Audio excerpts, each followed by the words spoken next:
자, 구약성경 1150페이지 예레미야 애가 우리 5장의 말씀을 볼 차례입니다. 예레미야서 애가 5장 15절에서 21절까지의 말씀을 보도록 하겠습니다.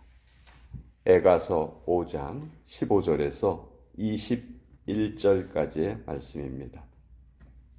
우리 15절부터 21절까지 같이 읽어가겠습니다. 시작. 우리의 마음에는 기쁨이 그쳤고 우리의 춤은 변하여 슬픔이 되었사오며 우리의 머리에서는 면류관이 떨어졌사오니 오호라 우리의 범죄 때문이니이다. 이러므로 우리의 마음이 피곤하고 이러므로 우리 눈들이 어두우며 시온산이 황폐하여 여호가 그 안에서 노나이다. 여호와여 주는 영원히 계시오며 주의 보좌는 대대에 이르나이다. 주께서 어찌하여 우리를 영원히 잊으시오며 우리를 이같이 오래 버리시나이까. 여호와여 우리를 주께로 돌이키소서. 그리하시면 우리가 주께로 돌아가겠사오니 우리의 날들을 다시 새롭게 하사 옛적 같게 하옵소서. 하나님의 말씀입니다. 아멘. 자, 예레미야 애가, 우리가 보통 줄여서 애가 이렇게 부르죠. 애가라는 책 제목은 한자어입니다. 슬픈 노래 그런 뜻이죠. 근데 이 히브리 사람들은 그 책의 제목을 정할 때 따로 이렇게 제목을 정하지 않아요. 그냥 그 책의 맨 첫 단어가 그 책의 제목이 됩니다. 근데 이 애가서의 첫 단어가 히브리어로 에카 이렇게 발음이 돼요. 에카. 그러니까 우리 책 번역인 그 애가하고 발음이 비슷하죠. 발음이 비슷한데 전혀 다른 언어예요. 애가는 한자어고 에카는 히브리어죠. 에카는 어찌하여 그런 뜻이에요. 혹은 슬프다 이런 뜻이에요. 그래서 말 그대로 이 책의 전체의 내용은 예레미야가 결국 유다 민족의 남유다의 멸망을 예레미야가 눈으로 목도를 해요. 사실 예레미야는 어떻게 하든지 그런 비극을 당하지 않고 이스라엘 백성들이 하나님이 정하신 그 징계의 기간을 잘 넘기기를 원했죠. 이미 하나님의 심판은 내려졌고 거기에 거역하면 거역할수록 이스라엘 백성들의 고통은 더 심해지는 것밖에 없었거든요. 그래서 예레미야는 계속해서 그 고통을 줄이기 위해서 애를 썼어요. 그렇지만 예레미야의 말을 그 누구도 귀를 기울이지 않았습니다. 왕에서부터 일반 백성에 이르기까지 예레미야의 말을 들으려 하지 않았죠. 결국 예레미야의 예언대로 바벨론이 남유다를 침공을 해서 나라가 망하고 말았습니다. 그리고 수많은 사람들이 포로로 끌려갔고요. 성전이 다 무너졌고 성전에 있었던 그 보물들도 다 느부갓네살 왕이 빼앗아서 바벨론으로 가지고 갔어요. 그리고 이 이스라엘 땅에는 예루살렘 땅에는 아주 하층민들 데리고 포로로 끌어가 봐야 별 사용할 수 있는 그 용도가 없는 사람들, 그런 사람들만 남겨놓고 일을 할 수 있거나 똑똑하거나 뭐 기술이 있거나 이런 사람들은 다 바벨론으로 끌고 가버렸습니다. 자, 이제 예레미야는 그 황폐해진 예루살렘 성을 바라보면서 노래를 하나 짓는데 그것이 바로 이 예레미야 애가입니다. 그러니까 말 그대로 슬픈 노래고 하나님의 말씀을 지키지 않은 자들의 그 최후의 모습에 대한 안타까움. 같은 민족이잖아요. 물론 그들이 하나님의 말씀을 지키지 못하고 이랬던 것은 정말 잘못한 일이죠. 그렇지만 예레미야에게는 동족이었단 말이에요. 자기를 그렇게 힘들게 하고 자기를 핍박했지만 예레미야처럼 그 민족을 사랑했던 사람이 없어요. 근데 그 민족의 그 황폐해진 모습을 보면서 부른 노래가 바로 이 예레미야 애가서입니다. 애가서는 이 구성의 특징이 있어요.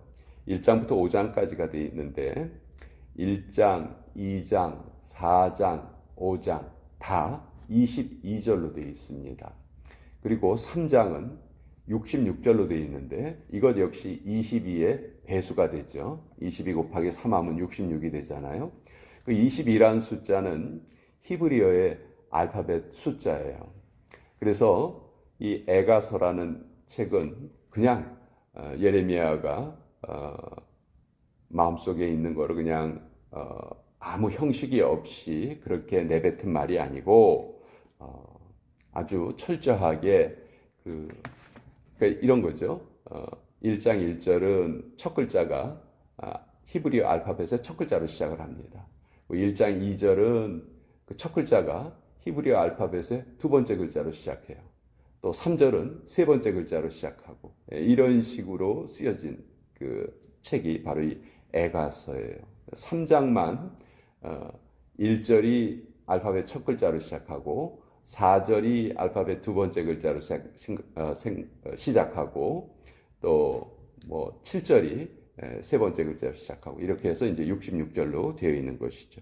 이렇게 아주 구성도 아주 독특한 구성을 하고 있어요.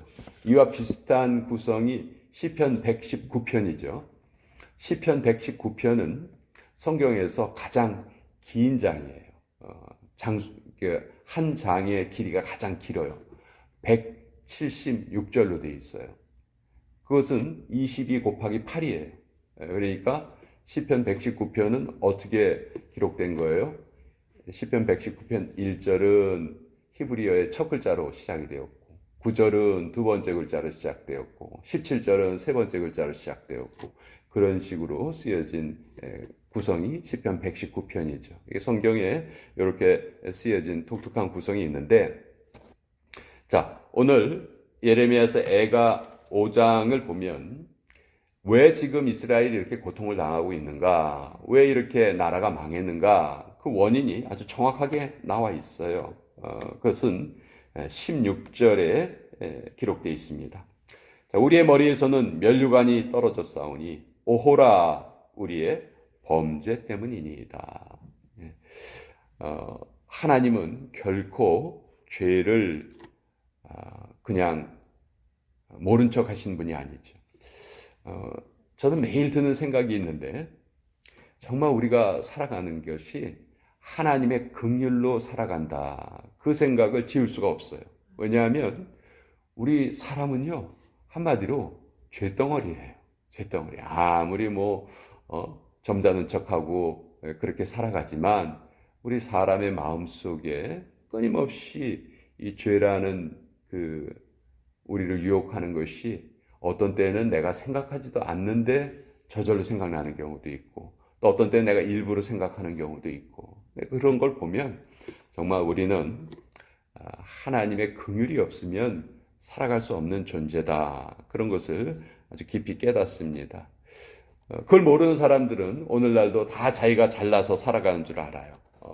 내가 가진 힘, 내가 가진 건강, 내가 가진 소유, 이거 다 내 거야. 난 이것으로 이 힘으로 사는 거야. 이렇게 생각할 수 있지만 그렇지 않습니다. 하나님께서 우리의 잘못에 그 순간 심판을 하신다면 이 지구상에는 살아있을 사람이 한 사람도 없는 것이죠. 결국 우리는 하나님의 긍휼로 살아간다. 근데 그것을 우리가 끊임없이 기억을 해야 한다는 것이죠.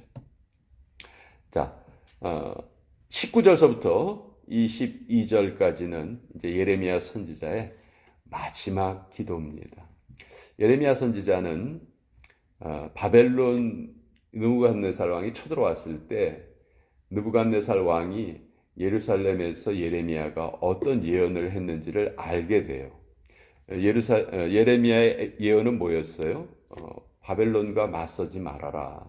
바벨론에 항복해라. 그것이 하나님의 뜻이다. 이것을 계속 주장을 했죠. 나중에 유다를 멸망시킨 느부갓네살 왕이 그것을 알게 됩니다. 그래서 예루살렘 그 유다인들을 포로로 끌어갈 때 예레미야에게는 선택권을 줘요. 너 우리와 함께 바벨론으로 갈래? 아니면 여기에 남아 있을래? 그때 느부갓네살 왕이 예레미야를 데리고 가지 않아요. 넌 여기 있어라. 남겨둬요. 근데 아까 그 예루살렘에 남은 자들이 몇 사람 있었다고 그랬죠. 포로로 끌려가지 않았던 자들이. 이제 이 사람들이 바벨론에 의해서 나라가 멸망당했는데도 정신을 못 차려요. 그래서 이 사람들이 뭘 계획을 하냐면 우리 애굽으로 가자. 애굽으로 가서 애굽의 도움을 받아서 다시 우리나라를 되찾자. 예레미야는 그게 아니다. 그것이 하나님의 뜻이 아니다. 그렇게 얘기를 했는데 결국 예레미야를 협박을 해서 애굽으로 같이 가요. 그러니까 예레미야의 마지막 모습은 성경에 기록되어 있지 않아요. 아마 애굽에서 죽었을 것이다. 이렇게 생각하는 사람도 있고 아니다. 애굽에 있다가 다시 예루살렘으로 돌아왔을 것이다. 이렇게 생각하는 사람도 있는데 어떻게 됐는지 우리는 알지 못해요. 그렇지만 이 마지막 기도만큼은 예레미야가 이 애가서에 남겨놓고 자기의 가장 간절한 마음을 하나님께 올려드립니다. 그것이 바로 19절서부터 21절까지예요. 여호와여, 주는 영원히 계시오며 주의 보좌는 대대에 이르나이다. 주께서 어찌하여 우리를 영원히 잊으시오며 우리를 이같이 오래 버리시나이까. 여호와여, 우리를 주께로 돌이키소서. 그리하시면 우리가 주께로 돌아가겠사오니 우리의 날들을 다시 새롭게 하사 옛적 같게 하옵소서. 여기 예레미야가 말하는 옛적은 다윗 왕의 다스리던 시대였습니다. 다윗 왕이 다스리던 그 시대에는 정말 온 백성이 하나님을 전심으로 섬겼고 하나님의 말씀을 열심으로 실천하려 했고, 그래서 하나님이 가장 기뻐하셨던 시대였던 것이죠. 바로 그 시대를 바라보면서 예레미야가 우리가 다시 그렇게 회복되기를 원합니다. 하나님, 우리를 도와주시옵소서. 우리를 돌이켜 주시옵소서. 우리가 너무도 큰 죄를 범했지만 하나님 앞에 이렇게 회개하오니 하나님, 우리를 다시 한번 새롭게 하시고 우리를 다시 한번 살려 주시옵소서. 예레미야의 이 기도는 이미 하나님이 주신 그 예레미야에게 주신 말씀을 통해서 그대로 이루어지죠. 예레미야에게 70년 만에 그들이 다시 이곳으로 돌아올 것이다. 하나님께서 그것을 약속하셨는데 그 약속이 또 그대로 이루어지는 것을 봅니다. 자, 이 애가는 어느 한 개인의 고난이 아니고 집단의 고난 문제를 다루고 있어요.